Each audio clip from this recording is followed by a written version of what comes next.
எல்லாருக்கும் வணக்கம். இன்னைக்கு நம்ம வகுப்புல என்ன பார்க்க போறோம்னா, செப்டம்பர் மாதத்தோட நடப்பு நிகழ்வுகள் பத்தி பார்க்க போறோம். உங்களுக்கு பணித்தாள் கொடுத்திருப்பாங்க. அந்த பணித்தாள்ல கேள்விகள் இருக்கும். அந்த கேள்விகளின் வரிசைப்படி தான் நமக்கு வகுப்பு நடக்கும். முதல்ல என்ன செய்தி இருக்குன்னு நம்ம பார்க்கலாம். அது சார்ந்த கேள்விகளையும் நம்ம சால்வ் பண்ண பார்க்கலாம். சரி, முதல்ல என்ன செய்தின்னு வாசிங்க. இந்திய தேசிய பண வழங்கீடுகள் நிறுவனம், அதாவது என்பிசிஐன்னு சொல்றாங்க. இது வந்து ஒரு பண வழங்கீடுகள் நிறுவனம் அப்படின்னு சொல்றாங்க. இது வந்துட்டு யுபிஐயோட ஒரு பரிவர்த்தனைக்கு வந்துட்டு அதோட வரம்பை வந்துட்டு இன்க்ரீஸ் பண்ணியிருக்காங்க. எவ்வளோ? ரூபாய் 5 லட்சம் மற்றும் 24 மணி நேரத்திற்கான மொத்த வரம்பு வந்து 10 லட்சத்துக்கும் சொல்லியிருக்காங்க. இது வந்து யார் யாருக்குன்னா பர்சன் டு மர்ச்சன்ட் டிரான்சாக்ஷன்ஸ்க்கு மட்டும்தான். அதாவது வியாபாரிகளுக்கும் பயனருக்கும் இடையே நடைபெறும் வணிக பரிவர்த்தனைகளுக்கு மட்டும் அப்படின்னு சொல்றாங்க. அதாவது நீங்க ஜிபே, பேடிஎம்லாம் யூஸ் பண்ணியிருப்பீங்க தெரியுமா? அதெல்லாம் எப்படி டிரான்சாக்ஷன் நடக்குது?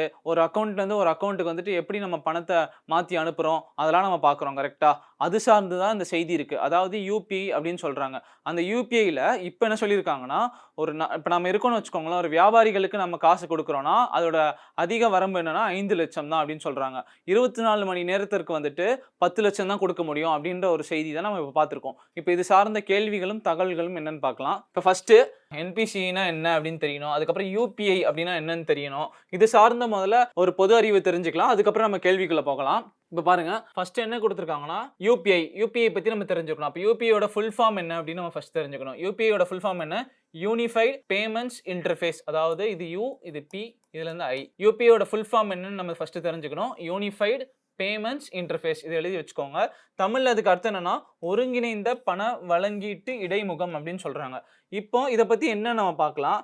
இந்த யுபிஐ என்பது மொபைல் தளத்தை பயன்படுத்தி, அதாவது மொபைல் போனை யூஸ் பண்ணி வங்கி கணக்குகளுக்கு இடையே டிஜிட்டல் பண பரிமாற்றங்களை செய்யும் ஒரு முறையாகும் அப்படின்னு சொல்றாங்க. அதாவது யுபிஐங்கிறது மொபைல் போனை யூஸ் பண்ணி வங்கி கணக்குகளுக்கு இடையே நம்ம பணத்தை மாத்தி கொடுத்துக்கலாம் அப்படின்ற மாதிரி சொல்றாங்க. அடுத்து இதை வந்து எந்த நிறுவனம் கொண்டு வந்திருக்காங்க? National payments corporation of India அப்படின்னு சொல்லுவாங்க. இங்க கொடுத்துருக்காங்க பாருங்க, national payments corporation of India, என்பிசிஐயோட ஃபுல் ஃபார்ம் இது. ஓகேவா? இந்த நிறுவனம் தான் யுபிஐ அப்படின்னு ஒன்று கொண்டு வந்திருக்காங்க. அப்ப நம்ம இங்க ரெண்டு விஷயம் படிச்சிருக்கோம். என்பிசிஐன்னு ஒன்று படிச்சிருக்கோம், யூபிஐன்னு ஒன்று படிச்சிருக்கோம். அதாவது யூபிஐங்கிறது பேங்க் அக்கௌண்ட்டுக்கு நடுவில் டிரான்ஸ்ஃபர் பண்ணுறது. அதை வந்துட்டு யார் கொண்டு வந்தாங்க அப்படின்னா என்பிசிஐ, அதாவது National payments corporation of India அப்படின்றவங்க தான் கொண்டு வந்தாங்க. எந்த வருஷம் அறிமுகப்படுத்தியது அப்படின்ற ஒரு கேள்விக்கு 2016 அறிமுகப்படுத்தினார்கள் அப்படின்னு சொல்றாங்க. இப்ப அடுத்து அந்த யூபிஐ யாரு நிறுவனாங்கன்னு நம்ம பார்த்தோம்ல, இங்க கொடுத்துருக்காங்க பாருங்க. இதை இந்திய தேசிய பண வழங்கீடுகள் நிறுவனம், என்பிசிஐன்னு சொன்னோம் தெரியுமா? ஆங்கிலத்தில் என்ன இருந்துச்சு? National payments corporation of India. அது வந்துட்டு இந்திய தேசிய பண வழங்கீடுகள் நிறுவனம் அப்படின்னு சொல்றாங்க. இது வந்து உருவாக்கி 2016 அறிமுகப்படுத்தியது அப்படின்னு சொல்றாங்க. ஓகேவா? இந்த யுபிஐ மெய்நிகர் கட்டண முகவரி, அதாவது விர்ச்சுவல் பேமெண்ட் அட்ரஸ் அப்படின்னு சொல்லுவாங்க ஒன்று, அதை யூஸ் பண்ணி நம்ம டிரான்சாக்ஷன் பண்ணிக்கலாம் அப்படின்ற மாதிரி சொல்றாங்க. இது வந்து 24 மணி நேரமும் 7 நாட்களும் பாதுகாப்பாகவும் எளிதில் அணுகக்கூடியதாகவும் உள்ளது அப்படின்னு சொல்றாங்க. சிம்பிளா என்ன சொல்றாங்கன்னா, நம்ம யூபிஐ வந்துட்டு 24 மணி நேரமும் எப்ப வேணா அதை நம்ம யூஸ் பண்ணிக்கலாம். கரெக்டா? அதே மாதிரி வாரத்துல 7 நாள் நம்ம சாட்டர்டே சண்டேனாலும் நம்ம யாருக்குனாலும் பணம் அனுப்பிக்கலாம் அப்படின்னு சொல்றாங்க. அந்த யூபிஐல அந்த பெனிஃபிட் இருக்கு ஒன்று. அதுக்கப்புறம் அது யார் கொண்டு வந்தாங்க? என்பிசிஐ, அதாவது National payments corporation of India அப்படின்னு சொல்றாங்க. எந்த வருஷம் கொண்டு வந்தாங்க? 2016ஆம் ஆண்டு கொண்டு வந்தாங்கன்னு சொல்றாங்க. கரெக்டா? இதுதான் அந்த என்பிசிஐ யுபிஐ பற்றிய சிறிய பொது அறிவு. இப்ப அடுத்து அந்த நேஷனல் பேமெண்ட்ஸ் கார்பரேஷன் ஆஃப் இந்தியான்னு ஒன்று படிச்சோம். கரெக்டா?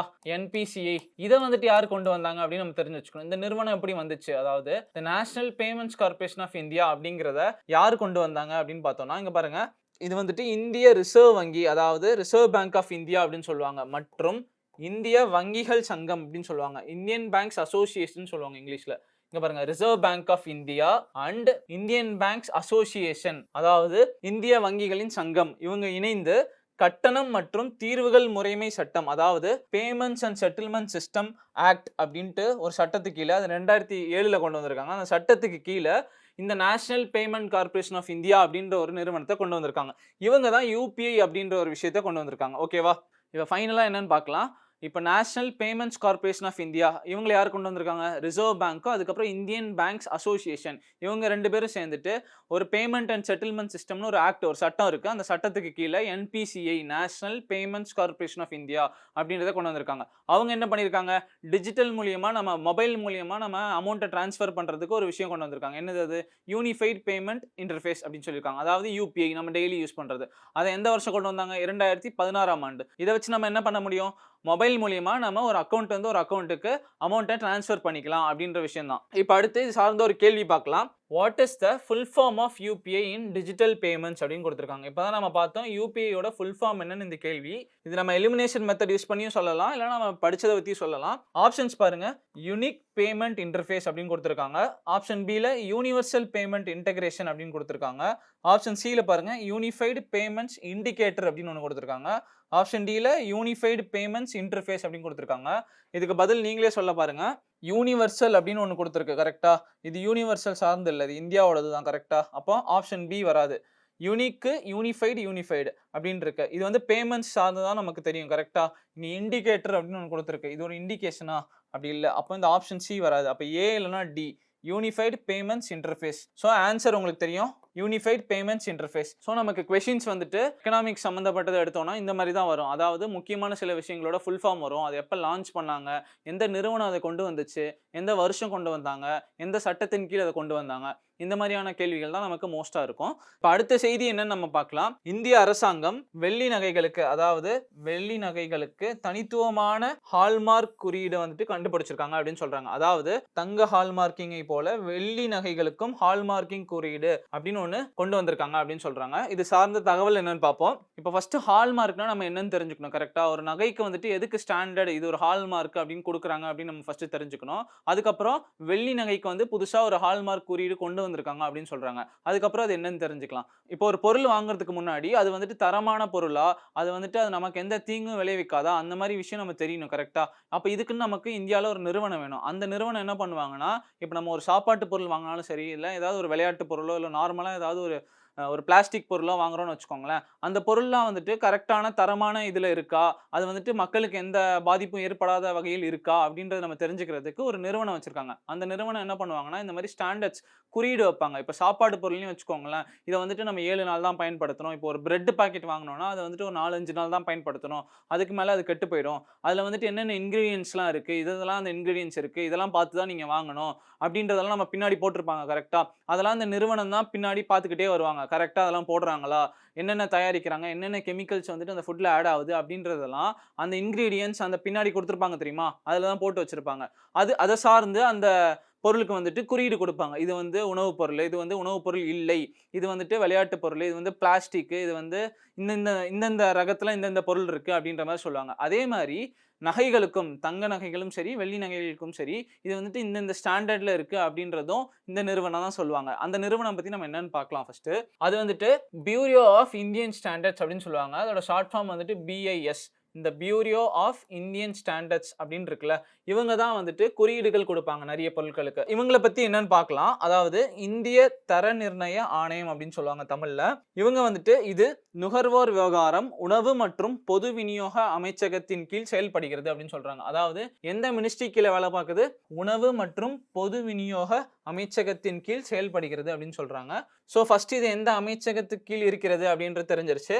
அடுத்து இந்திய தர நிர்ணய முகமை சட்டம் 1986 கீழ் நிறுவப்பட்டது அப்படின்னு சொல்றாங்க. இப்போது BIS தேசிய தர நிர்ணய சட்டம் 2016 கீழ் செயல்படுகிறது அப்படின்னு சொல்றாங்க. அடுத்து என்ன கொடுத்திருக்காங்க பாருங்க. தரநிலைகளை உருவாக்குகிறது மற்றும் தயாரிப்புகளுக்கு சான்று அளிக்கிறது. அதாவது நீங்க இதை கேள்விப்பட்டிருப்பீங்க, ISI அப்படின்னு ஒரு முத்திரை இருக்கும் கரெக்டா. அதுக்கப்புறம் ஹால்மார்க் அப்படிங்கிறது ஒண்ணு, மற்றும் சோதனை ஆய்வகங்களை இயக்குகிறது அப்படின்னு சொல்றாங்க. இப்ப அந்த கடைசி பாயிண்ட்ல என்ன சொல்ல வராங்கன்னா, இப்ப நிறைய பொருட்கள் இருக்கு கரெக்டா. அதாவது உணவுப் பொருட்கள், அதுக்கப்புறம் யூஸ் பண்ற பொருட்கள், அதுக்கப்புறம் மெட்டல்ஸ் இருக்கு, அதுக்கப்புறம் நகைகள் இருக்கு. அந்த மாதிரி ஒவ்வொன்றுத்துக்கும் ஒரு குறியீடு, ஒரு முத்திரையை வச்சிருக்காங்க அப்படின்னு சொல்றாங்க. ஸோ இதெல்லாம் செக் பண்றதுக்கு ஒரு ரிசர்ச் சென்டர் வச்சிருக்காங்க. அந்த ரிசர்ச் சென்டர் வச்சு என்ன பண்ணுவாங்கன்னா, இது இந்த பொருளுக்கு வந்து இந்த தரம் இருக்கு அப்படின்ற ஒன்று விஷயம் கண்டுபிடிச்சு இந்த மாதிரி வெளியில நமக்கு சொல்லுவாங்க. அதுக்கப்புறம் இதோட ஹெட் குவார்ட்டர்ஸ் எங்க இருக்கு, நியூ டெல்லியில இருக்கு. அதாவது தலைமையகம் வந்துட்டு புது டெல்லியில இருக்கு. அடுத்து it is a national standards body அப்படின்னு சொல்றாங்க. அதாவது இது ஒரு தேசிய தரநிலை அமைப்பாகும் அப்படின்னு சொல்றாங்க. இந்தியா ஃபுல்லா ஒரு தரநிலை நிர்ணய ஆணையம்ங்கிறது எந்த ஆணையம், அதுதான் இந்த பியூரோ ஆஃப் இந்தியன் ஸ்டாண்டர்ட்ஸ் அப்படின்னு சொல்லுவாங்க. அடுத்து இது நம்ம ஆல்ரெடி பார்த்ததுதான். It works under the ministry of consumer affairs, food and public distribution. அதாவது உணவு மற்றும் பொது விநியோக அமைச்சகத்தின் கீழ் செயல்படுகிறது அப்படின்னு சொல்றாங்க. ஸோ நம்ம இப்போ என்ன பார்த்தோம், இந்த பியூரோ ஆஃப் இந்தியன் ஸ்டாண்டர்ட்ஸ் வந்துட்டு என்னென்ன பண்ணுவாங்க, அவங்களோட தலைமையகம் எங்க இருக்கு, புது டெல்லியில இருக்குன்னு பார்த்தோம், எந்த அமைச்சகத்தின் கீழ் வருதுன்னு பார்த்தோம், அதுக்கப்புறம் இவங்களோட முக்கியமான ஃபங்க்ஷன் என்ன, இவங்க என்ன பண்ணுவாங்க அப்படின்றது பார்த்தோம். இப்போ இது சார்ந்த ஒரு கேள்வி பார்க்கலாம். இந்திய தர நிர்ணய ஆணையத்தின் தலைமையகம் எங்கே அமைந்துள்ளது? இந்த கேள்விக்கு பதில் சொல்லுங்க. ஆப்ஷன்ஸ்ல என்ன இருக்கு? மும்பை, கொல்கத்தா, புதுடெல்லி, சென்னை. ஸோ என்ன கேட்டிருக்காங்க? Headquarters of bureau of Indian standards அப்படின்னு கேட்டிருக்காங்க. இதுக்கு ஆன்சர் நீங்களே சொல்லலாம். எங்க இருக்கு? புதுடெல்லி. ஸோ நமக்கு இன்னொரு கொஸ்டின் வரும். பிஏஎஸோட ஃபுல் ஃபார்ம் என்ன அப்படின்னு நமக்கு கேட்க வாய்ப்பு இருக்கு. Bureau of Indian Standards. ஓகேவா? இப்போ இது சார்ந்த இன்னொரு கேள்வி பார்க்கலாம். இந்த கேள்வி என்னன்னு வாசிங்க. இந்தியாவில் தங்கம் மற்றும் வெள்ளி நகைகளுக்கான ஹால்மார்க்கிங் அப்படின்ற பின்வரும் எந்த நிறுவனத்தால் மேற்கொள்ளப்படுகிறது அப்படின்னு சொல்லியிருக்காங்க. இந்த கேள்வி ஈஸி தான். ஆப்ஷன்ஸ்ல என்னென்ன இருக்கு பாருங்க. நபார்டு அப்படின்னு ஒன்று கொடுத்துருக்காங்க. இது என்னது? தேசிய வேளாண் மற்றும் கிராமப்புற மேம்பாட்டு வங்கி அப்படின்னு சொல்றாங்க. இது ஒரு பேங்க். அடுத்து ஆப்ஷன் பில இந்திய தர நிர்ணய ஆணையம், அதாவது BIS, bureau of Indian standards படிச்சோமா. மூணாவது என்ன ஆப்ஷன்? எஃப்எஸ்எஸ்ஏன்னு கொடுத்துருக்காங்க. இது எதுக்கு? இந்திய உணவு பாதுகாப்பு மற்றும் தர நிர்ணய ஆணையம் அப்படின்னு சொல்றாங்களா. நான்காவது ஆப்ஷன் என்னன்னு பாருங்க. செபி. இதை பத்தி நம்ம ஆல்ரெடி போன வகுப்புல படிச்சிருப்போம். இந்திய பங்கு மற்றும் பரிவர்த்தனை வாரியம். கரெக்டா? இப்போ இந்த கேள்விக்கு ஆன்சர் என்ன? தங்கம் மற்றும் வெள்ளி நகைகளுக்கான ஹால்மார்க்கிங்கை வந்துட்டு எந்த நிறுவனம் வந்துட்டு மேற்கொள்ளப்படுகிறது அப்படின்னு கேட்டிருக்காங்க. இதுக்கு ஆன்சரும் நீங்க ஈஸியா சொல்லிடலாம். இது பிஐஎஸ், அதாவது பியூரோ ஆஃப் இந்தியன் ஸ்டாண்டர்ட்ஸ், இந்திய தர நிர்ணய ஆணையம். இவங்க தான் கொண்டு வராங்க. ஸோ ஆப்ஷன் பி தான் இதுக்கான ஆன்சர். கரெக்டா? ஸோ மீதி கொடுத்துருக்காங்கல்ல, இந்த நபார்டு, அதுக்கப்புறம் எஃப்எஸ்எஸ்ஏஐ, அதுக்கப்புறம் செபி, இந்த மூணை பத்தி நம்ம என்னன்னு தெரிஞ்சு வச்சுக்கணும். கரெக்டா? இது ஒரு முக்கியமான விஷயம் தான். ஃபர்ஸ்ட் இந்த நபார்டோட ஃபுல் ஃபார்ம் என்ன அப்படின்னு நம்ம தெரிஞ்சுக்கணும் ஆங்கிலத்தில். கரெக்டா? நபார்டு அதோட ஃபுல் ஃபார்ம் என்னன்னா national bank for agriculture and rural development அப்படின்னு சொல்றாங்க. ஸோ இந்த நபார்டோட ஃபுல் ஃபார்ம் என்ன? National bank for agriculture and rural development. அதாவது அக்ரிகல்ச்சர் அண்ட் ரூரல் டெவலப்மெண்ட், அதாவது ரூரல் ஏரியாஸ்ல இருக்கிற இடங்கள்ல அக்ரிகல்ச்சரை டெவலப் பண்றதுக்குன்னு ஒரு கொண்டு வந்த வங்கி தான் இந்த நபார்டு அப்படின்ற ஒரு வங்கி. அடுத்து இது நம்ம ஆல்ரெடி பார்த்துட்டோம், பியூரோ ஆஃப் இந்தியன் ஸ்டாண்டர்ட்ஸ் அப்படின்ட்டு. ஓகேவா? அடுத்து எஃப்எஸ்எஸ்ஏஐ, அதாவது இப்போ நம்ம பியூரோ ஆஃப் இந்தியன் ஸ்டாண்டர்ட்ஸ் வந்துட்டு சில பொருட்களுக்கு வந்துட்டு ஸ்டாண்டர்ட்ஸ் கொடுப்பாங்க அப்படின்னு சொன்னா, அப்போ ஃபுட்டுக்குன்னு தனியா ஒன்று வச்சிருக்காங்க பாருங்க. Food Safety and Standards Authority of India அப்படின்னு சொல்லியிருக்காங்க. எஃப்எஸ்எஸ்ஏஐயோட ஃபுல் ஃபார்ம் தான் Food Safety and Standards Authority of India. இவங்க வந்து ஃபுட்டுக்கான ஸ்டாண்டர்ட்ஸ் கொடுப்பாங்க அப்படின்னு சொல்றாங்க. அடுத்து நம்ம செபி பத்தி நம்ம ஆல்ரெடி பார்த்தோம். கரெக்டா? Securities and Exchange Board of India. இதுதான் செபியோட ஃபுல் ஃபார்ம். ஸோ நமக்கு தேர்வில் வந்துட்டு அதிகமாக இந்த மாதிரி ஃபுல் ஃபார்ம் வச்ச கேள்விகள் அதிகமாக வருது. இதை நோட் பண்ணி வச்சுக்கோங்க. இப்போ நம்ம ஒன்னொன்னா பார்க்கலாம். நபார்ட்னா என்ன, எஃப்எஸ்எஸ்ஏனா என்ன, செபினா என்னன்ட்டு. ஸோ ஃபர்ஸ்ட் நபார்ட்னா என்னன்னு பார்க்கலாம். நபார்டோட ஃபுல் ஃபார்ம் பார்த்தோம். கரெக்டா?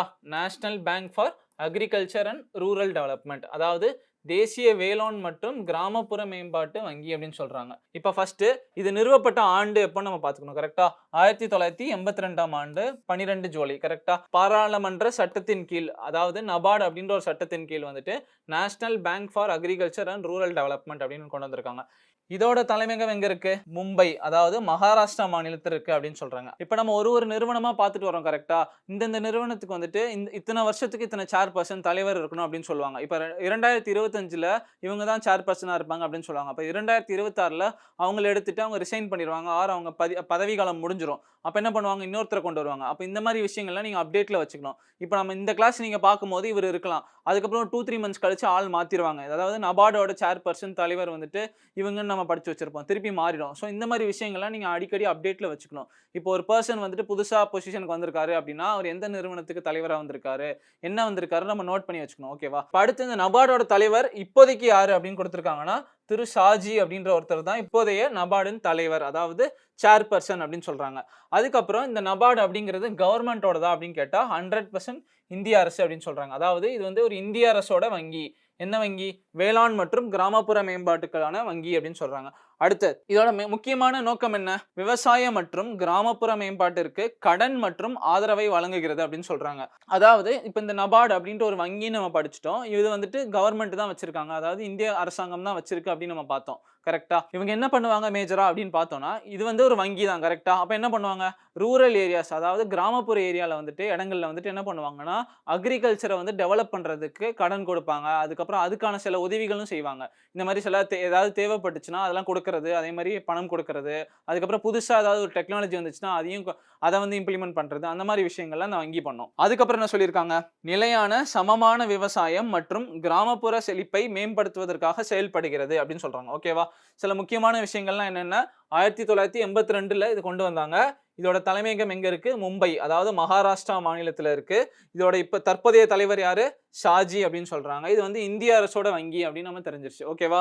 இதுதான் அந்த நபார்டு பத்தி, தேசிய வேளாண் மற்றும் கிராமப்புற மேம்பாட்டு வங்கி. ஓகேவா? மோஸ்டா இது எல்லாருக்கும் தெரிஞ்சிருக்கும். இது சார்ந்த தகவலும் எழுதி வச்சுக்கோங்க. இப்போ அடுத்து என்னன்னு பார்க்கலாம். FSSAI ஓகேவா? இதோட ஃபுல் ஃபார்ம் இப்போ தான் பார்த்தோம். Food Safety and Standards Authority of India. இதுதான் இதோட ஃபுல் ஃபார்ம். எஃப் இங்கே SSAI. ஸோ இதை ஷார்ட் ஃபார்மாக தான் FSSAIன்னு சொல்கிறாங்க. அதாவது Food Safety and Standards Authority of India. இப்போ இது சார்ந்த தகவல் என்னன்னு பார்க்கலாம். தமிழ்ல என்ன சொல்றாங்க? இந்திய உணவு பாதுகாப்பு மற்றும் தர நிர்ணய ஆணையம் அப்படின்னு சொல்றாங்க. அதாவது உணவு பாதுகாப்புக்காகவே ஒரு தர நிர்ணய ஆணையம் வச்சிருக்காங்க. இப்போ நம்ம எந்த உணவுப் பொருட்கள் வாங்கினாலும் பின்னாடி FSSAI அப்படின்னு போட்டு ஒரு நம்பர் போட்டிருப்பாங்க கரெக்டா? அப்பனா என்னன்னா அந்த பொருட்கள் வந்துட்டு இந்த மாதிரி ஸ்டாண்டர்ட்ஸை வந்துட்டு இந்த நிறுவனத்துக்கு போயிட்டு ப்ராப்பரா செக் பண்ணி இது வந்துட்டு கரெக்டா செக் பண்ணி அதுக்கப்புறம் வெளியே மார்க்கெட்டுக்கு விட்டுருக்காங்க அப்படின்னு சொல்றாங்க. அதாவது என்னன்னா ஒரு பொருள் வாங்குறோம்னா இந்த FSSAI அப்படின்னு ஒரு ஸ்டாண்டர்ட் இருந்துச்சுன்னா இவங்க என்ன வச்சிருப்பாங்கன்னா இவங்க ஒரு லிஸ்ட் வச்சிருப்பாங்க. இது வந்து சாப்பிட்ற பொருள், இதுல வந்து இந்த கெமிக்கல் இல்லை அப்படின்ற விஷயம்லாம் போட்டிருப்பாங்க கரெக்டா? ஸோ அப்போ ஒரு பொருள் பின்னாடி FSSAIன்னு இருந்துச்சுன்னா என்ன அர்த்தம்? அதுக்கு இந்த நிறுவனம் வந்துட்டு அந்த பொருளை செக் பண்ணியிருக்காங்க அப்படின்ற அர்த்தம். ஓகேவா? ஸோ நீங்க உணவுப் பொருட்களோ ஏதாவது ஒரு பிஸ்கட்டோ சாக்லேட்டோ வாங்கும் போது பின்னாடி நீங்க எடுத்து பாருங்க. இனிமேல் FSSAI அப்படின்னு கொடுத்துருப்பாங்க. உங்களுக்கு அது என்னன்னு புரியும் அதுக்கப்புறம். இப்போ அடுத்து இது நிறுவப்பட்ட ஆண்டு இந்த வந்து இந்திய உணவு பாதுகாப்பு மற்றும் தர நிர்ணய ஆணையம் வந்துட்டு எந்த ஆண்டு நிறுவப்பட்டது அப்படின்னு கேட்டாங்கன்னா 2008ஆம் ஆண்டு நிறுவப்பட்டது. இது எந்த சட்டத்தின் கீழ் நிறுவப்பட்டது அப்படின்னு கேள்வி இருக்கும் கரெக்டா? உணவு பாதுகாப்பு மற்றும் தரநிலை சட்டம் அப்படின்னு சொல்றாங்க. இது வந்து 2006 கொண்டு வந்திருக்காங்க. இந்த சட்டம் வந்துட்டு 2006ல கொண்டு வந்தாங்க. இந்த நிறுவனம் வந்து 2008ல கொண்டு வந்திருக்காங்க. அடுத்து இதோட தலைமையிடம் எங்க இருக்கு? புதுடெல்லி. இது வந்து ஒரு யூனியன் டெரிட்டரி. அது நமக்கு எல்லாருக்கும் தெரியும் கரெக்டா? சோ புதுடெல்லியில தான் இதோட தலைமையகம் இருக்கு. அடுத்து இது எந்த அமைச்சகத்தின் கீழ் வருது?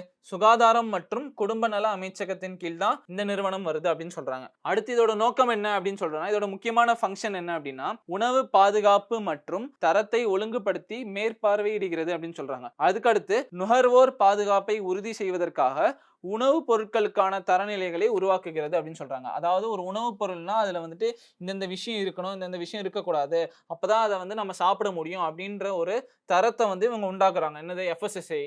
அப்போ ஒரு பொருளை வந்துட்டு இந்த மாதிரி FSSAIக்குள்ள போனாங்கன்னா இந்தந்த தரத்துல இருக்கா அப்படின்னு செக் பண்ணி அதுக்கப்புறம் இவங்க ஒரு முத்திரை கொடுப்பாங்க, இது உணவுப் பொருள் தான் அப்படின்ட்டு. ஓகேவா? ஸோ அதுக்கு தான் இந்த FSSAI அப்படின்ற ஒரு நிறுவனம். அதாவது Food Safety and Standards Authority of India. ஓகேவா? ஸோ இப்போ அடுத்து என்னன்னு பார்க்கலாம். செபி. இதை பத்தி நம்ம போன வகுப்புலேயே படிச்சிருப்பாங்க கரெக்டா? இதுக்கு முன்னாடி வகுப்புலே. இதோட ஃபுல் ஃபார்ம் என்ன? இந்திய பங்கு மற்றும் பரிவர்த்தனை வாரியம். அதாவது ஆங்கிலத்தில் இதோட ஃபுல் ஃபார்ம் என்ன? Securities and Exchange Board of India அப்படின்னு சொல்றாங்களா? இப்போ இந்த செபியோட முக்கியமான நோக்கம் என்னன்னு நம்ம பார்த்துடலாம். பங்கு சந்தைகளை ஒழுங்குபடுத்துகிறது. அதாவது பங்கு சந்தைகள் நம்ம படிச்சிருப்போம்ல, அதை ஒழுங்குபடுத்துவது. அதுக்கப்புறம் முதலீட்டாளர்களின் நலன்களை பாதுகாக்கிறது. இது அதோட இன்னொரு ரோல். அடுத்து பங்கு சந்தையில் நியாயமான நடைமுறைகளை உறுதி செய்கிறது அப்படின்னு சொல்றாங்க. அதாவது நியாயமா இந்த பங்கு சந்தை வந்துட்டு நடக்குதா அப்படின்றத வந்துட்டு இந்த ஆர்கனைசேஷன் தான், அதாவது இந்த நிறுவனம் தான் வந்துட்டு உறுதி செய்கிறது அப்படின்னு சொல்றாங்க. ஓகேவா? ஸோ இப்போ நம்ம ஒரு 4 முக்கியமான நிறுவனம் பத்தி பார்த்தோம். ஒன்னு என்னது? நபார்டு. அதாவது ரூரல் ஏரியாஸ்க்குன்னு இருக்கிற ஒரு வங்கி. அடுத்து என்ன பார்த்தோம்? FSSAI அப்படின்னு ஒரு நிறுவனம் பார்த்தோம். அது வந்து ஃபுட்டுக்கான நிறுவனம். அதுக்கப்புறம் BISன்னு பார்த்தோம், பியூரோ ஆஃப் இந்தியன் ஸ்டாண்டர்ட்ஸ்னு. அதுக்கப்புறம் செபி பார்த்தோம். ஸோ இப்போ நம்ம 4 நிறுவனங்கள் பார்த்தோம் கரெக்டா? நபார்டுன்னு ஒன்று பார்த்தோம், BISன்னு ஒன்று பார்த்தோம், FSSAIன்னு ஒன்று பார்த்தோம், அதுக்கப்புறம் செபின்னு பார்த்தோம். இது சார்ந்த கேள்விகள் வந்துட்டு உங்க பணித்தாளில் இருக்கும். அதை எடுத்து நீங்களே சால்வ் பண்ணுங்க. இப்போதான் இதுக்கான பொது அறிவு என்னன்னு பார்த்தோம். அந்த கேள்விகள்லாம் என்னன்னு நீங்களே சால்வ் பண்ணி பாருங்க. இப்போ அடுத்து என்னன்னா நமக்கு முக்கியமா நம்ம செய்தித்தாளில் வந்துட்டு துறைமுகம் பற்றி நமக்கு செய்தி வந்துட்டு இருக்கோம். இந்த துறைமுகத்தில் வந்துட்டு இவ்வளோ இறக்குமதி செஞ்சாங்க, இவ்வளோ ஏற்றுமதி செஞ்சாங்க அப்படின்ட்டு கரெக்டா? அப்போ நம்ம இந்தியாவில் முக்கியமாக என்னென்ன துறைமுகங்கள் இருக்குன்னு நம்ம முக்கியமாக முதல்ல தெரிஞ்சுக்கணும். ஃபர்ஸ்ட் எந்தெந்த மாநிலங்கள்ல இருக்குன்னு நம்ம தெரிஞ்சுக்கணும். ஸோ நம்ம முக்கியமாக இந்தியாவில் இருக்கிற என்னென்ன துறைமுகங்கள் அதெல்லாம் என்ன நம்ம பார்க்கலாம் ஃபர்ஸ்ட். இப்போ நம்ம இந்தியா மேப் எடுத்து பார்த்தோம்னு வச்சுக்கோங்களேன், எந்தெந்த மாநிலங்களில் வந்துட்டு நமக்கு துறைமுகங்கள் இருக்குன்னு நம்ம ஈஸியாக சொல்லலாம் கரெக்டா? இப்போ இந்தியா மேப்ல பாருங்க, இந்த இடத்துல இருந்து இந்த இடம் வரைக்கும் தான் நமக்கு துறைமுகங்கள் இருக்கும் கரெக்டா? இங்க என்னென்ன மாநிலங்கள் இருக்குன்னு நம்மளால சொல்ல முடியுமா? இங்க என்ன மாநிலம் இருக்கு? குஜராத். கரெக்டா? நம்ம இதுக்கு முன்னாடி வகுப்புலையும் படிச்சிருப்போம் ஒரு மாநிலம் மற்றும் அதோட தலைநகரம் பற்றி. கரெக்டா? ஸோ ஃபர்ஸ்ட் இது குஜராத் மாநிலம் நம்ம தெரியும் கரெக்டா? இங்க இது சார்ந்த நம்ம செய்தியும் நம்ம படிச்சிருப்போம். அடுத்து இது எந்த மாநிலம் நீங்க சொல்லுங்க? மகாராஷ்டிரா. கரெக்டா? இது எந்த மாநிலம்? கர்நாடகா. இங்க சின்னதா இருக்கிற மாநிலம் கோவா. ஓகேவா? இது நம்ம எல்லாருக்கும் தெரியும் கேரளா. இது தமிழ்நாடு மாநிலம். இது ஆந்திர பிரதேஷ். இது ஒடிஷா. இது மேற்கு வங்காளம், அதாவது வெஸ்ட் பெங்கால்னு சொல்லுவாங்க கரெக்டா? ஸோ இதெல்லாம் தான் கடலோர மாநிலங்கள். இந்த கடலோர மாநிலங்கள்ல இருக்கிற முக்கியமான துறைமுகங்கள் என்னன்னு நம்ம இப்ப பார்க்க போறோம். ஃபர்ஸ்ட் குஜராத் பார்த்தோம் கரெக்ட்டா? குஜராத் மாநிலத்துல என்ன துறைமுகம் இருக்கு? தீனதயாள் துறைமுகம், அதாவது கண்ட்லா போர்ட் அப்படின்னு சொல்லுவாங்க, இல்ல கண்ட்லா துறைமுகம் அப்படின்னு சொல்லுவாங்க. இது குஜராத்ல இருக்கிற துறைமுகத்தோட பேரு. அடுத்து மகாராஷ்டிரா மாநிலத்துல எத்தனை துறைமுகம் இருக்கு? மகாராஷ்டிரா மாநிலத்துல 2 துறைமுகம் இருக்கு. அது பேர் என்னென்ன கொடுத்திருக்காங்க? மும்பை துறைமுக அறக்கட்டளைன்னு ஒன்னு சொல்றாங்க. அடுத்து ஜவஹர்லால் நேரு துறைமுக அறக்கட்டளைன்னு சொல்றாங்க. இது நம்ம எங்கெங்க மேப்ல இருக்கு நம்ம எடுத்து பார்க்கலாம். இப்போதைக்கு குஜராத்ல ஒரு துறைமுகம் இருக்கு, மகாராஷ்டிரால 2 துறைமுகம் இருக்கு அப்படின்னு நம்ம பார்த்தோம். அடுத்து கோவாலயும் ஒரு துறைமுகம் இருக்கு. என்னது? மர்மகோவா துறைமுகம் அப்படின்னு சொல்றாங்க. ஓகேவா?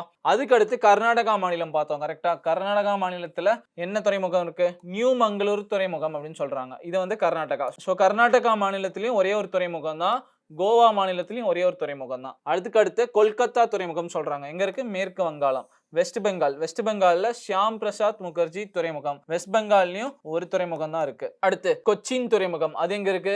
கேரளா மாநிலத்துல. அப்ப கேரளா மாநிலத்துல கொச்சின் துறைமுகம் அப்படின்னு சொல்றாங்க. அதுக்கு அடுத்து தமிழ்நாட்டுல வந்துட்டு 3 துறைமுகம் இருக்கு. என்னென்னு நீங்களே பாருங்க.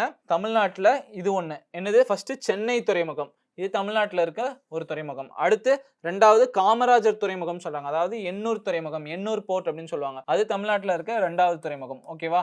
3வது துறைமுகம் என்ன? கடைசியா கொடுத்திருக்காங்க பாருங்க, தூத்துக்குடி துறைமுகம். அதுவும் தமிழ்நாட்டுல தான் இருக்கு. அப்ப அதிகமா முக்கியமான மேஜர் போர்ட்ஸ் எந்த மாநிலத்தில் இருக்கு அப்படின்னு நம்ம பார்த்தோம்னா தமிழ்நாடு மாநிலத்துல தான் இருக்கு. அதுக்கு அடுத்து ஒடிசா, ஒடிசால இருக்கிற துறைமுகம் பேர் என்ன? பாராதீப் துறைமுகம். அதுக்கு அடுத்து ஆந்திர பிரதேசத்துல இருக்கிற துறைமுகம் பேர் என்ன? விசாகப்பட்டினம் துறைமுகம். இதெல்லாம் நோட் பண்ணி வச்சுக்கோங்க, எந்தெந்த மாநிலத்துல எந்தெந்த துறைமுகம் இருக்கு, எத்தனை துறைமுகம் இருக்கு அப்படின்ட்டு. ஸோ இப்போ நம்ம பார்த்த துறைமுகங்கள்லாம் இந்தியாவில் இருக்கிற முக்கியமான துறைமுகங்கள். இது என்ன பண்ணுவாங்கன்னா, அதிக ஏற்றுமதி இறக்குமதி இருக்கிற தொழில்நுட்பங்கள், அதுக்கப்புறம் நிறைய டெக்னாலஜிஸ், அதுக்கப்புறம் நிறைய லாஜிஸ்டிக்ஸ் இறக்குற கெப்பாசிட்டி, அப்புறம் பெரிய லேண்ட் இருக்கும் இறக்கி கொண்டு வரதுக்கு, நிறைய கப்பல் வந்துட்டு இங்கே வந்துட்டு போகும். அந்த மாதிரி விஷயங்கள்லாம் கணக்கெடுத்தோம்னா முக்கியமான துறைமுகம் அப்படின்னு பார்த்தோம்னா இதெல்லாம் தான் வரும். எந்தெந்த மாநிலத்தில் எவ்வளோ இருக்குது அப்படின்னு நீங்கள் நோட் பண்ணி வச்சுக்கோங்க. இப்போ இந்திய வரைபடத்தை வச்சு நம்ம எந்தெந்த போர்ட் எங்கெங்கே இருக்குன்னு பார்க்கலாம். இப்போ நம்ம பார்த்தோம் கரெக்டாக, குஜராத்தில் ஒரு துறைமுகம் கரெக்டா? குஜராத் மாநிலம் இங்கே இருக்குன்னு சொன்னோமா? குஜராத்தில் ஒரு துறைமுகம், அது பேர் என்ன? தீன் தயாள் போர்ட் கரெக்டா? அடுத்து மகாராஷ்டிராவில் 2, மும்பை போர்ட் ட்ரஸ்ட், அதுக்கப்புறம் ஜவஹர்லால் நேரு போர்ட் ட்ரஸ்ட். மகாராஷ்டிராவில் மும்பை அப்படின்ற ஒரு சிட்டி வந்து இங்கே வரும் கரெக்டா? இதுதான் மகாராஷ்டிரா. ஸோ இங்கே 2 போர்ட் இருக்கு மகாராஷ்டிராவில். அடுத்து கோவா மாநிலத்தில் எத்தனை போர்ட் இருக்கு? போர்ட் ஆஃப் மர்முகோ அப்படிங்கிறாங்க. இங்க கோவால ஒரு போர்ட் இருக்கு. அடுத்து கர்நாடகாலையும் ஒரு போர்ட் தான், கர்நாடகால ஒரு போர்ட். அதுக்கடுத்து கேரளால எத்தனை சொல்லியிருந்தாங்க? கேரளாலையும் ஒரு போர்ட். தமிழ்நாட்டில் 3 போர்ட் சொல்லியிருந்தாங்க கரெக்டா? சென்னை போர்ட்டு, அதுக்கப்புறம் எண்ணூர் போர்ட்டு 1, இங்க 2 வரும், அப்புறம் தூத்துக்குடி போர்ட் இங்க வரும் 3. ஸோ தமிழ்நாட்டில் 3 துறைமுகங்கள். அடுத்து ஆந்திர பிரதேஷ்லயும் ஒரே ஒரு துறைமுகம் தான். அதுக்கடுத்து ஒடிசால எத்தனை துறைமுகம் சொல்லியிருந்தாங்க? ஒடிசாலையும் ஒரே ஒரு துறைமுகம் தான், பாராதீப் போர்ட் அப்படின்னு சொல்றாங்க. ஒடிசாலையும் 1. அதுக்கப்புறம் மேற்கு வங்காளத்திலையும் எத்தனை சொல்லியிருந்தாங்க? ஒரே ஒரு மேஜர் போர்ட்ஸ் தான். ஸோ இதெல்லாம் என்ன கணக்குனா மேஜர் போர்ட்ஸ் ஆஃப் இந்தியா, அதாவது முக்கியமான துறைமுகங்கள் அப்படின்னு சொல்றாங்க. ஸோ இந்தியாவில் இருக்க துறைமுகங்கள்லாம் எந்த அமைச்சகத்தின் கீழ் வேலை பார்க்குது அப்படின்னு நம்ம தெரியணும் கரெக்டா? இங்கே என்ன கொடுத்துருக்காங்க? Ministry of Ports Shipping and Waterways அப்படின்னு ஒரு அமைச்சகம் இருக்கு. அதாவது துறைமுகம், கப்பல் மற்றும் நீர்வழித்துறை அமைச்சகம் அப்படின்னு இருக்கு. இவங்களுக்கு கீழே தான் இந்த பெரிய துறைமுகங்கள் மேற்பார்வையிடப்படுகிறது அப்படின்னு சொல்றாங்க. அதே மாதிரி சின்ன சின்ன துறைமுகங்கள்லாம் யார் நிர்வாகப்படுத்துவார்கள் அப்படின்னு பார்த்தோம்னா அது வந்துட்டு அந்தந்த மாநிலங்களே பார்த்துக்கும் அப்படின்னு சொல்றாங்க. இது சார்ந்த ஒரு கேள்வி பார்க்கலாம். பின்வருவனவற்றில் தமிழ்நாட்டின் முக்கியமல்லாத துறைமுகம் எது அப்படின்னு கேட்டிருக்காங்க. அதாவது எந்த போர்ட் வந்து இதுல தமிழ்நாட்டோட போர்ட் கிடையாது அப்படின்னு சொல்றாங்க. நீங்க பாருங்க, ஃபர்ஸ்ட் ஒன் என்னது? சென்னை துறைமுகம், அடுத்து தூத்துக்குடி துறைமுகம், 3வது வந்து காமராஜர் அதாவது எண்ணூர் துறைமுகம், 4வது பாருங்க பாராதீப் போர்ட்னு சொல்லியிருக்காங்க. ஸோ உங்க எல்லாருக்கும் ஆன்சர் தெரியும். இதுல தமிழ்நாட்டு மாநிலத்தில் இல்லாத போர்ட் வந்து எது? பாராதீப் போர்ட். இது எந்த மாநிலத்தில் இருக்குன்னு நீங்க சொல்லுங்க. நம்ம இப்பதான் பார்த்தோம் கரெக்டா? இது எந்த மாநிலத்தில் இருக்குன்னு நீங்க சொல்ல பாருங்க. ஸோ இப்போ அடுத்த கேள்வி என்னன்னு பார்க்கலாம். தென்னை வளர்ச்சி வாரியத்தின் தலைமையகம் எங்க அமைந்துள்ளது அப்படின்னு கேட்டிருக்காங்க. ஒரு 4 ஊர் பேர் கொடுத்திருக்காங்க. மும்பை, சென்னை, கொச்சி, கொல்கட்டா. ஃபர்ஸ்ட் நம்ம இந்த தென்னை வளர்ச்சி வாரியம்னா என்னன்னு நம்ம தெரிஞ்சுக்கணும். அதுக்கப்புறம் தான் இதோட தலைமையகம் எங்கன்னு தெரிஞ்சிருக்கோம். இதோட ஆங்கிலத்தில் என்ன பேருனா கோகனட் டெவலப்மெண்ட் போர்டு அப்படின்னு சொல்லுவாங்க. இப்போ நம்ம முன்னாடி வகுப்புலேயே பார்த்தோம் கரெக்டா? இப்போ ஒரு பொருள்னா, ஒரு உணவு பொருள்னா அதுக்குன்னு ஒரு நிறுவனம் இருக்கணும். அவங்க தான் அது கரெக்டான உணவுப் பொருள்லாம் செக் பண்ணுறதுக்கு இருக்குது அப்படின்னு சொல்லுவாங்க. அப்போ இந்தியாவில் நம்ம தென்னை வளர்க்குறது வந்து அதிகமாக கோகனட் வளர்க்குறோம் கரெக்டாக? அப்போ அதுக்குன்னு ஒரு நிறுவனம் இருக்குது, அதுக்குன்னு ஒரு போர்டு இருக்கணும். ஏன்னா நம்ம எவ்வளோ வளர்க்குறோம், எந்தெந்த மாநிலங்களில் எவ்வளோ தென்னை வளர்க்குறாங்க, அதை வந்துட்டு நம்ம இறக்குமதி ஏற்றுமதி பண்ணலாமா, அதில் வந்துட்டு நம்ம எப்படி நம்ம காசு சம்பாதிக்கலாம், சில முக்கியமான டெக்னாலஜிஸ்லாம் தான் வந்துச்சுன்னா அதை எப்படி நம்ம இம்ப்ளிமெண்ட் பண்ணலாம், அந்த மாதிரி விஷயங்கள்லாம் இந்த போர்டு தான் சொல்லுவாங்க. ஸோ இந்த கோகனட் டெவலப்மெண்ட் போர்டை பற்றி நம்ம என்னன்னு பார்க்கலாம். ஃபர்ஸ்ட் இது வந்து வேளாண் மற்றும் விவசாயிகள் நல அமைச்சகத்தின் கீழ் நிறுவப்பட்டது அப்படின்னு சொல்றாங்க. எந்த மினிஸ்ட்ரி கீழே இருக்கு? வேளாண் மற்றும் விவசாயிகள் நல அமைச்சகம் கீழ். அதாவது இது வேளாண் மற்றும் விவசாயிகள் நல அமைச்சகத்தின் கீழ் நிறுவப்பட்ட ஒரு நிறுவனம், அதாவது கோகனட் டெவலப்மெண்ட் போர்டு. ஓகேவா? இது எந்த ஆண்டு நிறுவப்பட்டுச்சு?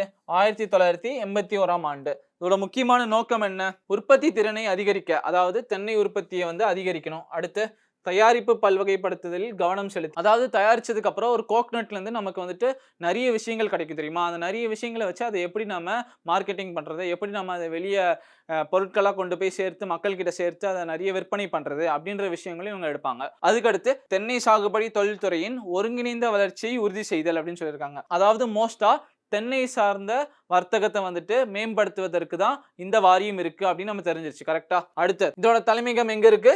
கொச்சி, அதாவது கேரளா மாநிலத்துல தான் இதோட தலைமையகம் இருக்கு. அதாவது கோகனட் டெவலப்மெண்ட் போர்டோட தலைமையகம் எங்க இருக்கு?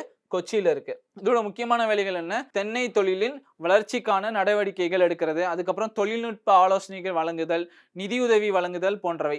ஸோ நம்ம ஆல்ரெடி பார்த்த மாதிரி தென்னை தொழிலுக்கான வளர்ச்சியும் அதுக்கப்புறம் அதுக்கான ஆலோசனைகளையும் கொடுக்கறது தான் இந்த வாரியத்தோட முக்கியமானது அப்படின்னு சொல்றாங்க.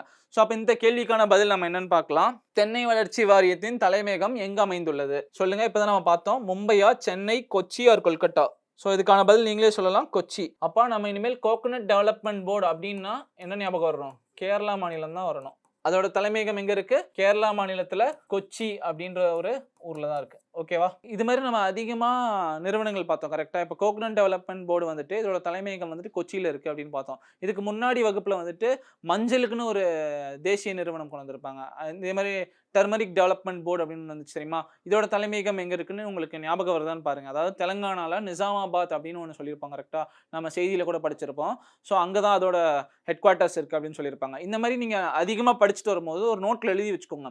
அதோட இப்போ ஒரு போர்டு இருக்குன்னு வச்சுக்கோங்க, ஒரு ஆர்கனைசேஷனோ ஒரு நிறுவனமோ, அது எந்த இயர் தொடங்கப்பட்டது, அதுக்கப்புறம் அதோட ஹெட் குவார்ட்டர்ஸ் எங்க இருக்கு, அதோட முக்கியமான ஃபங்க்ஷன் என்ன, அது எந்த மினிஸ்ட்ரி கீழே வேலை பார்க்கணும்னு ஒரு பாக்ஸ் மாதிரி டேபிள் மாதிரி போட்டு ஒன்னொன்னா ஆட் பண்ணிட்டு வந்தீங்கன்னா உங்களுக்கு ரிவைஸ் பண்ணவும் ஈஸியா இருக்கும். எந்தெந்த சிட்டியில எது இருக்குன்ட்டு உங்களுக்கு எக்ஸாம்ல ஞாபகம் வரதுக்கும் ஈஸியா இருக்கும். ஸோ இப்போ அடுத்த கேள்வி என்னன்னு பார்க்கலாம். ஸோ இந்த கேள்வி வந்து நம்ம ஆல்ரெடி வகுப்புல படிச்ச ஒரு டாபிக் தான். இந்த கேள்வி என்னன்னு வாசிங்க. இந்திய பிரதமர் வந்துட்டு எந்த நகரில் நடைபெற்ற 25வது ஷாங்காய் ஒத்துழைப்பு அமைப்பின் உச்சி மாநாட்டில் கலந்து கொண்டார் அப்படின்னு கேட்டிருக்காங்க. ஸோ இந்த கேள்வியில் என்ன சொல்லியிருக்காங்கன்னா, ஷாங்காய் கோஆபரேஷன் ஆர்கனைசேஷன், அதாவது ஷாங்காய் ஒத்துழைப்பு அமைப்பு, அவங்களோட 25வது மீட்டிங் வந்து நடந்திருக்கு அப்படின்னு சொல்லியிருக்காங்க. அதுல வந்து இந்திய பிரதமர் வந்து பங்கேற்றிருக்காரு அப்படின்னு சொல்லியிருக்காங்க. அது வந்துட்டு அந்த மீட்டிங் வந்துட்டு எந்த ஊர்ல நடந்திருக்கு அப்படின்றதான் நம்ம கேள்வி. இதுக்கு முன்னாடியே இந்த ஷாங்காய் ஒத்துழைப்பு அமைப்பை பத்தி நம்ம நிறைய விஷயம் பார்த்திருப்போம். இல்லை எந்தெந்த நாடுகள் இருக்கு, இது எப்போ நிறுவப்பட்டாங்க, அதுக்கப்புறம் இது நிறுவப்படும் போது எந்தெந்த நாடுகள் இருக்கு, இதோட முக்கியத்துவம் என்ன, இதோட நோக்கம் என்ன அப்படின்றத நம்ம பார்த்திருப்போம். இந்த கேள்வியில இந்த மீட்டிங் எந்த ஊர்ல நடந்துச்சு அப்படின்றதுதான் கேள்வி. நம்ம செய்தி படிச்சிருந்தோம்னா இந்த கேள்விக்கு பதில் சொல்ல பார்த்துடலாம். ஆப்ஷன்ஸ்ல என்னென்ன இருக்கு பாருங்க. புதுடெல்லி இந்தியா, அதுக்கப்புறம் தியான்ஜின் சீனா, அஸ்தானா கஜகஸ்தான், அதுக்கப்புறம் தஸ்கன் உஸ்பெகிஸ்தான் அப்படின்னு கொடுத்துருக்காங்க. இதுல எந்த நாடுல நடந்துச்சு நம்ம தெரிஞ்சாலே ஆன்சர் பண்ணிக்கலாம். கரெக்டா? இந்த ஷாங்காய் ஒத்துழைப்பு அமைப்பு மீட்டிங் வந்துட்டு எந்த நாடுல நடந்துச்சு அப்படின்னு நம்ம தெரிஞ்சுக்கணும். இது சார்ந்த தகவல் பார்ப்போம், வாசிங்க. சீனாவின் தியான்ஜின் நகரில் நடைபெற்ற ஷாங்காய் ஒத்துழைப்பு அமைப்பின் 25வது அரசு தலைவர்கள் உச்சி மாநாட்டில் இந்திய பிரதமர் பங்கேற்றார் அப்படின்னு சொல்றாங்க. அதாவது எந்த ஊர்ல நடந்திருக்கு? தியான்ஜின் அப்படின்னு சொல்றாங்க. அதாவது சைனால தான் நடந்திருக்கு, சீனால தான் நடந்திருக்கு. இது வந்து 25வது மீட்டிங் அப்படின்னு சொல்றாங்க. சோ இது ஒரு முக்கியமான மீட்டிங் அப்படின்ட்டு. இப்போ கேள்விக்கு பதில் சொல்ல பாருங்க. இந்திய பிரதமர் எந்த நகரில் நடைபெற்ற 25வது ஷாங்காய் ஒத்துழைப்பு அமைப்பின் உச்சி மாநாட்டில் கலந்து கொண்டார்? ஆப்ஷன் நீங்களே பதில் சொல்லலாம். இந்தியாவில் நடக்கலன்னு நமக்கு தெரியும், கஜகஸ்தான்லயும் நடக்கல, உஸ்பெகிஸ்தான்லயும் நடக்கல, சீனால தான் நடந்துச்சு. கரெக்டா? சீனால தியான்ஜின் அப்படின்ற ஒரு ஊர்ல தான் நடந்திருக்கு. இது சார்ந்த பொது அறிவும் நமக்கு தெரியும். இப்போதைக்கு 25வது மீட்டிங் வந்து எந்த ஊர்ல நடந்திருக்கு அப்படின்னு நம்ம தெரிஞ்சு வச்சுக்கணும். ஸோ அதுக்கு ஆன்சர் வந்து தியான்ஜின் சீனால தான் நடைபெற்றிருக்கு இந்த 25வது மீட்டிங் அப்படின்னு சொல்றாங்க. இது சார்ந்த தகவல் என்னன்னு பார்க்கலாம். அடுத்து ஜூன் 2017 கஜகஸ்தானில் அஸ்தானா அப்படின்ற ஒரு நகரில் நடைபெற்ற ஷாங்காய் ஒத்துழைப்பு அமைப்பின் உச்சி மாநாட்டின் போது இந்தியாவும் பாகிஸ்தானும் அதிகாரப்பூர்வமாக எஸ்சிஓவின் முழு உறுப்பினர்களாக இணைந்தார்கள் அப்படின்னு சொல்றாங்க. அதாவது இந்தியாவும் பாகிஸ்தானும் இந்த ஷாங்காய் ஒத்துழைப்பு அமைப்புல எந்த வருஷம் இணைஞ்சாங்க? 2017ஆம் ஆண்டு தான் இணைஞ்சிருக்காங்க அப்படின்னு சொல்றாங்க. இது நம்ம முக்கியமா தெரிஞ்சு வச்சுக்கணும். இது சார்ந்த கேள்வி வரும், இதுக்கு பதில் சொல்ல பாருங்க. ஸோ இந்த கேள்விக்கு பதில் சொல்லுங்க. எந்த ஆண்டில் இந்தியா ஷாங்காய் ஒத்துழைப்பு அமைப்பில் முழு உறுப்பினர்களாக இணைந்தது? அதாவது India became a full member of SCO in which year அப்படின்னு கேட்டிருக்காங்க. 2015, 17, 19, 21. இதுல என்ன ஆன்சர் நீங்களே சொல்லுங்க. எந்த வருஷம் இந்தியா இணைஞ்சது? 2017ஆம் ஆண்டு தான். இந்த ஷாங்காய் ஒத்துழைப்பு அமைப்பு பற்றிய ஒரு சின்ன விளக்கம். இது எப்ப கண்டுபிடிச்சாங்க? 2011ஆம் ஆண்டு. இது கண்டுபிடிக்கும் போது எந்தெந்த நாடுகள் இருந்துச்சு? China, Russia, Kazakhstan, Kyrgyzstan, Tajikistan, Uzbekistan. ஓகேவா? இந்த ஷாங்காய் ஒத்துழைப்பு அமைப்போட ஹெட் குவார்ட்டர்ஸ் எங்க இருக்கு? சைனால தான் இருக்கு. சைனால பீஜிங் அப்படின்ற ஒரு ஊர்ல இருக்கு. ஓகேவா? ஸோ அந்த ஷாங்காய் ஒத்துழைப்பு அமைப்போட ரீசெண்டான மீட்டிங் வந்துட்டு சைனால தான் நடந்துச்சு. அதுக்கப்புறம் அதோட ஹெட் குவார்ட்டர்ஸும் சைனால தான் இருக்கு. அதில் எந்தெந்த நாடுகள் இருக்கு, அதில் இந்தியா எப்போ சேர்ந்துச்சு அப்படின்ற விஷயம் நம்ம பார்த்தோம். இப்போ அடுத்த கேள்வி என்னன்னு பார்ப்போம். காளேஸ்வரம் உயர்மட்ட நீர்ப்பாசன திட்டம் எந்த நதியில் கட்டப்பட்டுள்ளது அப்படின்னு கேட்டிருக்காங்க. ஆப்ஷன்ஸ்ல பாருங்க. கிருஷ்ணா நதி, கோதாவரி நதி, மகாநதி, காவேரி நதி. இந்த 4 நதியில எந்த இதுல காளேஸ்வரம் உயர்மட்ட நீர்ப்பாசன திட்டம் கட்டுறாங்க அப்படின்னு நம்ம தெரிஞ்சுக்கணும். இது சார்ந்த தகவல் பார்க்கலாம். இந்த கேள்விக்கு பதில் சொல்லலாம். காளேஸ்வரம் திட்டம், இந்த திட்டமானது எந்த மாநிலத்துல? தெலுங்கானா மாநிலத்தின் காளேஸ்வரம் அப்படின்ற ஒரு ஊர்ல கோதாவரி நதியின் மீது, எந்த ரிவர்? கோதாவரி நதியின் மீது கட்டப்பட்டுள்ளது அப்படின்னு சொல்றாங்க. இத்திட்டம் வறட்சியால் பாதிக்கப்பட்ட பகுதிகளுக்கு தண்ணீரை வழங்க அதிக உயரங்களுக்கு உயர்த்தி பாசன நீரையும் குடிநீர் தேவைகளையும் பூர்த்தி செய்கிறது அப்படின்னு சொல்றாங்க. அதாவது குடிநீர் தேவைக்கும் அதுக்கப்புறம் விவசாயத்துக்கும் தான் இந்த திட்டம் கொண்டு வந்திருக்காங்க அப்படின்னு சொல்றாங்க. எந்த மாநிலத்துல? தெலுங்கானா மாநிலத்துல. எந்த நதியின் மீது கட்டப்பட்டிருக்கிறது? கோதாவரி நதியின் மீது. இப்போ அந்த கேள்விக்கு பதில் நீங்க சொல்லலாம். காளேஸ்வரம் உயர்மட்ட நீர்ப்பாசன திட்டம் எந்த நதியில் கட்டப்பட்டுள்ளது அப்படின்ட்டு ஆப்ஷன்ஸ் பாருங்க. கிருஷ்ணா நதி, கோதாவரி நதி, மகாநதி, காவேரி நதி. இதுக்கு பதில் சொல்லுங்க. ஸோ அதுக்கு பதில் என்ன? கோதாவரி நதியின் மீது தான் இந்த காளேஸ்வரம் உயர்மட்ட நீர்ப்பாசன திட்டம் கட்டப்பட்டு வருகிறது. அதுக்கப்புறம் இது எந்த மாநிலத்தில் கட்டப்பட்டுகிறது அப்படின்ற ஒரு கேள்வி கூட வரலாம். எந்த ஸ்டேட்ல அப்படின்ட்டு. எந்த மாநிலத்துல இந்த திட்டம் கொண்டு வந்திருக்காங்க? தெலுங்கானா. ஓகேவா? தெலுங்கானா மாநிலத்துல தான் இந்த திட்டம் கொண்டு வந்திருக்காங்க. ஸோ நம்ம ஃபர்ஸ்ட் அப்போ இந்த கோதாவரி நதி அப்படின்னு படிச்சோமா, அந்த கோதாவரி நதி பத்தி நம்ம என்னன்னு தெரிஞ்சுக்கணும். கரெக்டா? ஸோ இந்திய வரைபடத்துல கோதாவரி நதி எங்க இருக்குன்னு பார்த்து வச்சுக்கோங்க. எங்க ஆரம்பிக்குது, எங்க முடியுதுன்னு நம்ம தெரிஞ்சு வச்சுக்கணும். எல்லா வகுப்புலையும் நம்ம சொல்றது தான். ஒரு நதி பத்தியோ ஏதாவது ஒரு மாநிலம் பத்தியோ படிச்சோம்னா உடனடியாக நம்ம இந்திய வரைபடம் எடுத்து அது எங்கெங்க இருக்குன்னு நம்ம பார்த்து வச்சுக்கணும். ஸோ இப்படி பார்க்கறதுனால நமக்கு ஈஸியா ஞாபகம் வச்சுக்கலாம். அதை கோதாவரி நதி வந்துட்டு எங்க ஆரம்பிக்குது? இந்த இடத்துல ஆரம்பிக்குது. கரெக்டா? இந்த இடத்துல ஆரம்பிச்சு இப்படிதான் ஃப்ளோ ஆகுது. அதாவது இது வெஸ்ட்ன்னு சொல்லுவோமா, மேற்கு, இது ஈஸ்ட்ன்னு சொல்லுவோம். கரெக்டா? மேற்குல இருந்து கிழக்கு நோக்கி பாயும் நதி கோதாவரி அப்படின்னு சொல்றாங்க. எந்த மாநிலத்துல ஆரம்பிக்குது? இங்க என்ன மாநிலம் இருக்கு? மகாராஷ்டிரா அப்படின்ற ஒரு மாநிலம் இருக்கு. ஓகேவா? இந்த மகாராஷ்டிரா மாநிலத்துல தான் கோதாவரி ஆரம்பிக்குது. இது கடைசியா எங்க போய் முடியுது? வங்காள விரிகுடா, அதாவது பே ஆஃப் பெங்கால் அப்படின்னு சொல்லுவாங்க. அங்க போய் தான் முடியுது. ஸோ எப்போ நதிகள் எடுத்தாலும் சரி, அது எந்த மாநிலத்தில் ஆரம்பிக்குது, எங்க முடியுதுன்னு நம்ம தெரிஞ்சு வச்சுக்கணும். அதுக்கப்புறம் எந்த திசையை நோக்கி ஓடுதுன்னு நம்ம தெரிஞ்சு வச்சுக்கணும். அப்புறம் மாநிலங்களும் நீங்க அதிகமாக படிச்சு வச்சுக்கோங்க. நம்ம செய்தி படிக்கும் போது எந்தெந்த மாநிலம்னு ஃபர்ஸ்ட் தெரிஞ்சாதான் அது எந்த ஊர்ல எந்த மாநிலத்தில் நடக்குது அப்படின்னு நம்ம தெரிஞ்சு வச்சுக்கலாம். ஸோ இப்போ நம்ம போன வகுப்பில் வந்துட்டு செயற்கைக்கோள் பற்றிலாம் படிச்சிருப்போம். கரெக்டாக? ககன்யான், அதுக்கப்புறம் ஆதித்யா L1, அதே மாதிரி நிறைய செயற்கைக்கோள், அதுக்கப்புறம் நிறைய விண்வெளி திட்டங்கள்லாம் படிச்சிருப்போம். கரெக்டாக? அப்போ எர்த்துக்கு மேலே வெளியே ஒரு ஆர்பிட்ஸ், அதாவது உயர்மட்ட பாதை, அந்த மாதிரிலாம் படிச்சிருப்போம்ல. அதெல்லாம் என்னென்ன அப்படின்னு நம்ம பார்க்கலாம். உயரத்தை பொறுத்து 3 வகையான சுற்றுப்பாதைகள் உள்ளன அப்படின்னு சொல்கிறாங்க. என்னென்ன இருக்குது? ஃபர்ஸ்ட்டு தாழ்புவி வட்டப்பாதை அப்படின்னு சொல்லுவாங்க. இதை வந்து ஆங்கிலத்தில் வந்துட்டு லோ எர்த் ஆர்பிட்னு சொல்லுவாங்க. எர்த்துக்கு பக்கத்திலே இது ஒரு ஆர்பிட் இருக்கும், அதாவது இடம் இருக்கும். அந்த இடத்த தான் லோ எர்த் ஆர்பிட். அதாவது இது எத்தனை கிலோமீட்டர்ல இருக்கும், எங்க இருக்கும், இது எதுக்கு பயன்படுது அப்படின்றத நம்ம இதுக்கு அடுத்து பார்க்கலாம். முதல்ல என்னென்ன டைப்ஸ் இருக்கு அப்படின்னு தெரிஞ்சுக்கோங்க. அதுக்கப்புறம் நடுத்தர புவி வட்டப்பாதை அப்படின்னு சொல்லுவாங்க. இதை வந்துட்டு மிடில் எர்த் ஆர்பிட் அப்படின்னு சொல்லுவாங்க.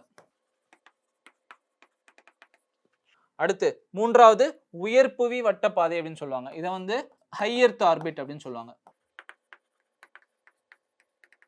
ஸோ இப்போ இந்த ஆர்பிட்னா என்ன அப்படின்னு நம்ம பார்க்கலாம். ஃபர்ஸ்ட்டு இப்போ இதுதான் எர்த்துன்னு வச்சுக்கோங்களேன். இந்த எர்த்தை சுற்றி ஃபர்ஸ்ட் கொஞ்சம் கிலோமீட்டர் வெளியே போனதுக்கப்புறம் இங்கே ஒரு வட்டப்பாதை இருக்கும். இதுக்கு பேர் தான் லோ எர்த் ஆர்பிட் அப்படின்னு சொல்லுவாங்க.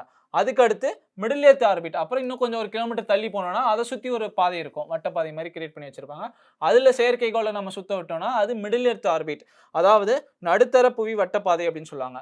அதுக்கப்புறம் இதை தாண்டி ஒரு பெரிய வட்டப்பாதை இருக்கும், அதுதான் ஹை எர்த் ஆர்பிட் அப்படின்னு சொல்லுவாங்க.